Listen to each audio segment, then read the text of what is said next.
Portrait de femme, dite la Donna Velata de Raphaël, analyse du tableau.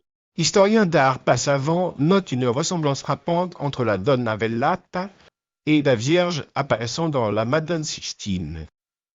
Étant en circulation des comparaisons qui associent tour à tour la jeune dame du monde et la mère du Christ, au nu sensuel de la Fornarina.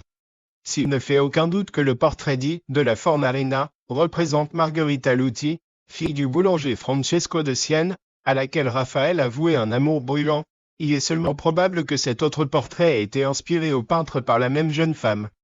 La grande pudeur de la tenue et la pose du sujet distinguent certes ce très chaste portrait de l'image dénudée que Raphaël proposera 2 ans plus tard de sa maîtresse.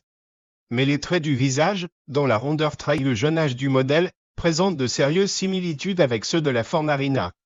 Certains critiques ont vu dans cette œuvre un équivalent féminin du portrait de Balthazar Castiglione, réalisé 2 ans plus tôt.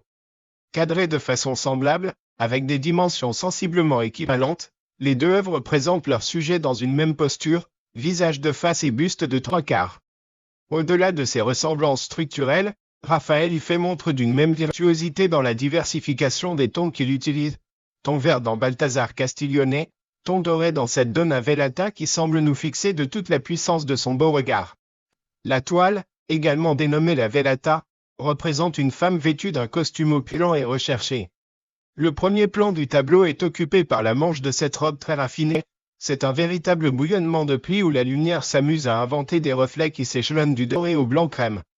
La main posée sur son sein comme pour retenir les 2 coins de son corset, la jeune femme semble regarder vers nous, mais son regard lointain et pensif établit une certaine distance. Les cheveux parfaitement peignés, le collier et le long voile fin qui couvre sa tête concourent à établir une parfaite harmonie. Sans doute l'harmonie est-elle d'ailleurs ici, davantage que la jeune femme, le véritable protagoniste du tableau. On est frappé en effet par la justesse des choix chromatiques qui jouent sur une gamme de tons allant du blanc au beige clair en passant par le doré et qui s'accordent avec l'expression du modèle. On est également frappé par l'harmonie qui existe entre le caractère formel du tableau et la vérité sentimentale et humaine du personnage.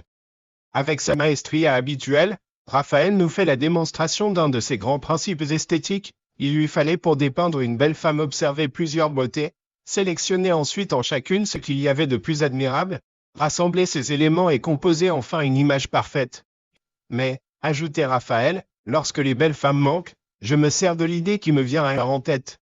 Malgré son caractère fortement idéalisé, l'image représente de façon exacte, et donc vraisemblable, l'aspect physique de cette jeune femme, voilée, dans laquelle les contemporains du peintre ont cru reconnaître la femme dont il était épris.